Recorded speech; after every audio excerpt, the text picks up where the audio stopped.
स्वागत है।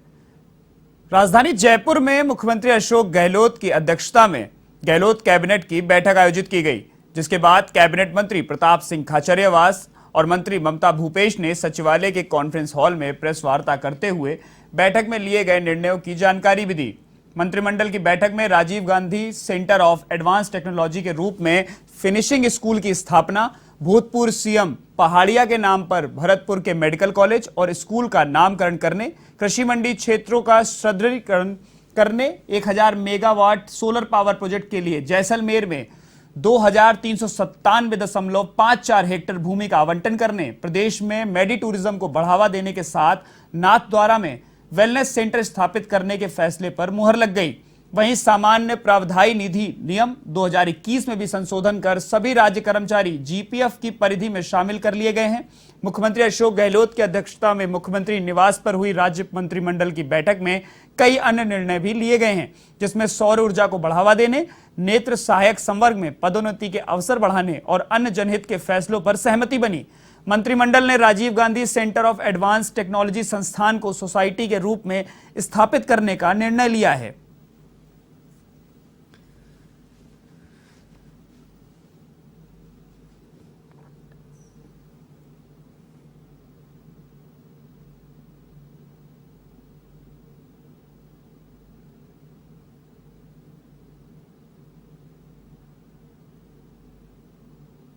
मेगावाट सौर ऊर्जा क्षमता स्थापित राजस्थान देश में प्रथम स्थान पर आज है।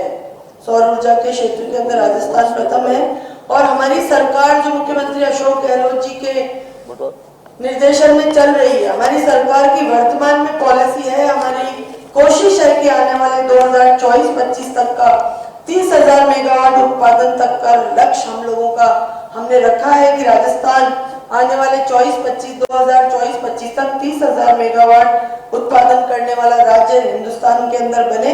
तो ये चाहते हैं कि उन्होंने जो बजट दिया है, जिस बजट की चर्चा विपक्ष ने भी की, आपको पता है राजस्थान पहला स्टेट है, आप ये तो मानोगे, जहां पे एमएलए का बजट एमपी के बराबर है। 5 करोड़ रुपए हमको मिलते हैं। और जब हमने सड़कें दी मुख्यमंत्री अशोक गहलोत जी ने, तो ये कहा, एक मिनट, जब उन्होंने ये कहा कि भाई ये जो 5 करोड़ की सड़क मैं दे रहा हूं, वो कोई कांग्रेस के एमएलए को नहीं दी, विधायकों उनको भी दी। तो 200 विधायकों को 5 करोड़ रुपए की सड़कें दी। अब की बात 10 करोड़ की सड़कें पीडब्ल्यूडी की ओर से 200 विधायकों को दी। 200 विधायकों को 5 करोड़ रुपए मिले। मेरा ये मानना है कि जब मुख्यमंत्री मंत्रियों को कोई बात ठोक कर कहते हैं, दम से कहते हैं, गुस्से में कहते हैं, तो उसका मतलब यह है कि उनके मन में आग है। राजस्थान में सब जगह उनका बजट लागू हो, उनकी योजनाएं लागू हो, लोगों तक उसका रिलीफ मिले। और आपको पता है बीजेपी तो बात ही बात करती है, हर घर नल की जो वो योजना लेकर आए, जल जीवन मिशन, उसमें 40% पैसा तो राजस्थान की सरकार लगा रही है। हाँ, 40% पैसा राजस्थान की सरकार लगा रही है। 40% वो हम लगा रहे हैं, 60% वो लगा रहे हैं। अब अधिकतर योजनाओं में 50% पैसा राजस्थान की सरकार लगाती है, 50% वो लगाते हैं। ऐसे में मैं इतना कह सकता हूं कि एक भी योजना केंद्र सरकार की ऐसी नहीं है जिसमें राजस्थान सरकार का पैसा नहीं लग रहा। ईआरसीपी में भी 9,000 करोड़ रुपए का बजट राजस्थान में पहले से इन्होंने रखा हुआ है, जो बजट बढ़ता जाएगा। लेकिन वो ये चाहते हैं, मुख्यमंत्री जी ये चाहते हैं कि ये ईआरसीपी का ईस्टर्न राजस्थान कैनाल प्रोजेक्ट है, ये जो पूर्वी राजस्थान के 12-13 जिलों को जोड़ रहा है और इससे पूरे राजस्थान में पानी की समस्या का समाधान हो सकता है। मैं इतना कह सकता हूं कि बीजेपी की कल जो पोल खुली है राज्यसभा चुनाव में, उससे स्पष्ट हो गया है कि बीजेपी सनसनी पैदा करना चाहती थी, राजस्थान में मैसेज देना चाहती थी। बीजेपी चारों खाने चित हो गई, हवा निकल गई बीजेपी के नेताओं की।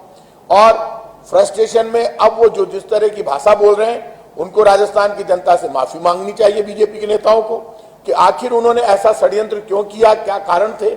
वो एक निर्दलीय उम्मीदवार को उन्होंने खड़ा किया, प्रस्तावक बने, तो ऐसे षड्यंत्र का उनको बताना चाहिए कि क्या कारण था कि वो राजस्थान की सरकार के खिलाफ इतना बड़ा षड्यंत्र लेकर आए। हर बार बीजेपी षड्यंत्र करती है, दिल्ली में बैठकर प्लानिंग बनती है, बार बार गहलोत सरकार को घेरने की कोशिश होती है। इस बार वापस उन्होंने घेरने की कोशिश की। ये तो सामने खिलाड़ी मजबूत था और पूरी तैयारी के साथ चारों खाने उनको चित कर दिया। लेकिन बीजेपी का षड्यंत्र हमेशा राजस्थान को लेकर होता है। ये राजस्थान की जनता का आशीर्वाद हमारे साथ है, कि बीजेपी का कोई भी षड्यंत्र आज तक कामयाब नहीं हुआ। और आज मैं आपको कह रहा हूं, अच्छी नीयत के साथ, अच्छी सोच के साथ राजस्थान की सरकार जो योजनाएं लेकर आई है, लोग हमें फॉलो करते हैं। पंजाब हमारी नकल कर रहा है, अभी तक 10% नकल नहीं कर पाया मेडिकल के मामलों में। पूरा देश, पूरी दुनिया नकल करती है, स्टडी करने के लिए आते हैं कि आखिर ये जो इनका मेडिकल का काम है जिसमें सब कुछ फ्री कर दिया, आखिर ये कैसे करते हैं। और ये फ्री जब किया है तब किसी भी अस्पताल में दिक्कत नहीं है। आप एसएमएस में जाओ, एसएमएस में जितनी भीड़ है उसमें बाहर के लोगों की संख्या बहुत ज्यादा है।